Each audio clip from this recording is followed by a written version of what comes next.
प्यारे बच्चों, कैसे हो तुम सब? होपफुली तुम सभी स्वस्थ और मस्त होंगे और इंतज़ार कर रहे होंगे हमारी आज की कहानी का।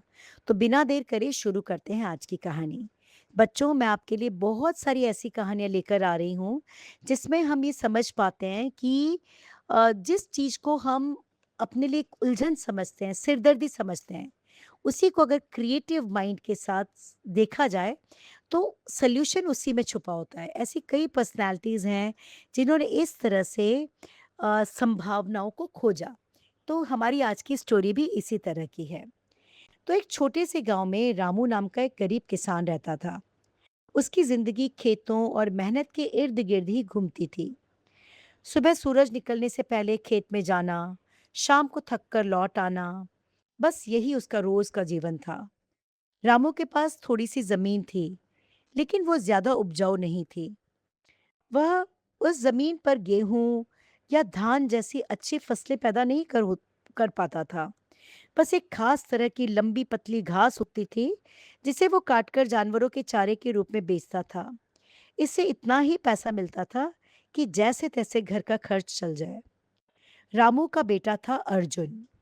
अर्जुन बचपन से ही बहुत ही जिज्ञासु और समझदार था। उसे किताबें पढ़ना, नई चीजें सीखना, सवाल पूछना बहुत पसंद था। लेकिन रामू चाहता था कि अर्जुन भी उसकी तरह खेती में हाथ बटाए।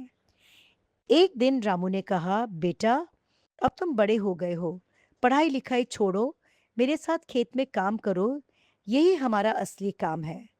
अर्जुन ने शांति से जवाब दिया, पिताजी, मैं पढ़ना चाहता हूँ। पढ़ाई से दिमाग की खिड़कियां खुलती हैं, नए नए रास्ते दिखते हैं। मैं पढ़ाई के बाद भी खेती करूंगा, लेकिन कुछ नया करने की कोशिश करूंगा। रामू को ये बात बिल्कुल पसंद नहीं आई। ये सब किताबों की बातें हैं, उसने गुस्से में कहा, हमारे जैसे लोगों के लिए नहीं है। अर्जुन चुप हो गया, लेकिन उसके सपने नहीं रुके। घर में उसकी माँ सीता चुपचाप ये सब देख रही थी। उसे अपने बेटे पर भरोसा था। एक रात उसने अर्जुन से कहा, तू पढ़ बेटा, मैं तेरे साथ हूँ। तेरे पिताजी अभी नहीं समझेंगे, लेकिन एक दिन जरूर समझेंगे। माँ के इस सहारे से अर्जुन ने अपनी पढ़ाई जारी रखी। वो दिन में स्कूल जाता, रात को पढ़ाई करता और पिताजी का खेतों में हाथ भी बटाता। धीरे धीरे उसने इंटरनेट और मोबाइल के जरिए नई नई चीजें सीखना शुरू कर दी। उसे खासकर यूट्यूब पर वीडियो देखना बहुत पसंद था। वो वीडियो जिससे कुछ नया सीखने मिलता है। वहां से वो खेती, बिजनेस और नई तकनीकों के बारे में सीखता रहता था। एक दिन अर्जुन ने देखा कि उसके पिताजी बहुत परेशान बैठे हैं। क्या हुआ पिताजी? उसने पूछा।